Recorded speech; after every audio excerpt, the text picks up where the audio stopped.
इयत्ता 8वी विषय भूगोल पाठ 4 सागर तळरचना स्वाध्याय. प्रश्न पहिला आहे, योग्य पर्याय निवडा. अ. जमिनीवरील भूरूपाप्रमाणेच सागरातही जलमग्न भूरूपे आढळतात. कारण पर्याय 1 पाण्याखाली जमीन आहे. 2 पाण्याखाली ज्वालामुखी आहे. 3 जमीन सलग असून तिच्या सखल भागात पाणी आहे. 4 जमीन सलग असूनही पाण्याप्रमाणेच तिची पातळी सर्वत्र सारखी नाही. उत्तर आहे 4 जमीन सलग असूनही पाण्याप्रमाणे तिची पातळी सर्वत्र सारखी नाही. आ. मानव सागर तळरचनेचा कोणता भाग प्रामुख्याने वापरतो? पर्याय भूखंडमंच, खंडांत उतार, सागरी मैदान की सागरी डोह. उत्तर 1 भूखंडमंच. ई. खालीलपैकी कोणता पर्याय सागरी निक्षेपाशी निगडीत आहे? 1 नद्या, हिमनद्या, प्राणी वनस्पती अवशेष. 2 ज्वालामुखीय राख, भूखंडमंच, प्राणी वनस्पती अवशेष. 3 ज्वालामुखीय राख, लावारस, मातीचे सूक्ष्मकण. 4 ज्वालामुखीय राख, सागरी प्राणी वनस्पतींचे अवशेष, सागरी मैदाने. उत्तर आहे पर्याय क्रमांक 3 ज्वालामुखीय राख, लावारस, मातीचे सूक्ष्मकण. प्रश्न दुसरा अ. खालील आराखड्यात दाखवलेल्या भूआकारांना नावे योग्य नावे द्या. उत्तर सागरी डोह, सागरी पर्वत, सागरी पठार, सागरी गर्ता, खंडांत उतार, भूखंड मंच. आ. वरील आराखड्यातील कोणती भूरूपे सागरातील अति खोलीच्या संशोधनास उपयुक्त आहेत? उत्तर वरील आराखड्यातील सागरी गर्ता आणि सागरी डोह ही भूरूपे सागरातील अति खोलीच्या संशोधनासाठी उपयुक्त आहेत.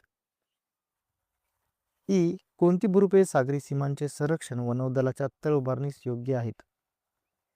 उत्तर भूखंडमंच आणि खंडांत उतार ही भूरूपे सागरी सीमांचे संरक्षण व नौदलांचे तळ उभारणीस योग्य आहेत. प्रश्न तिसरा आहे, भौगोलिक कारणे लिहा. अ. सागर तळ रचनेचा अभ्यास मानवास उपयुक्त आहे. उत्तर सागर तळावर खनिज तेल, नैसर्गिक वायू व विविध खनिजे आढळतात. मासेमारी, जलवाहतूक व संशोधनासाठी सागर तळरचनेची माहिती उपयोगी पडते. आ. भूखंडमंच हे मासेमारीसाठी नंदनवन आहे. उत्तर भूखंडमंच उथळ असल्यामुळे सूर्यकिरणे तळापर्यंत पोहोचतात. त्यामुळे शेवाळ व प्लवक तयार होतात, जे माशांचे खाद्य असते. ई. काही सागरी बेटे हे सागरी पर्वतरांगांची शिखरे असतात. उत्तर सागरी पर्वतरांगा जलमग्न पर्वत असतात.